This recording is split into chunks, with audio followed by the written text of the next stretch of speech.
Sir একটা parcel আছে। কার parcel? নাফিস আহমেদ। কে পাঠাইছে? ও বুঝতে পারছি, দেন আমারে দেন, কাগজ কলমটা দেন, রিসিভ করে দিচ্ছি। আরে ওঠ ওঠ ওঠ, জি স্যার, তোর একটা পার্সেল আসছে। ওভেন? তোমার বাসায় খাবার গরম করার কিছু নাই, মেজাজ খারাপ করো না, দক্ষিণ সোনা। আরে ভাই বেজা ছাড় করবো, বুঝছো না কে পাঠাইছে এটা?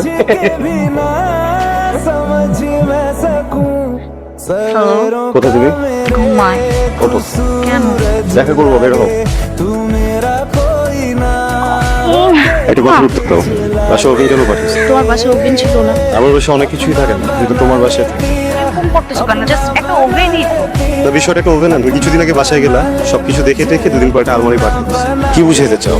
আমার যা কিছু প্রয়োজন সেটা এফোর্ড করার মতো ক্ষমতা আমার নেই। এই তো আমি অযোগ্য একজন পুরুষ। আরে আমি ভালোবেসে একটা জিনিসপত্র দিচ্ছি।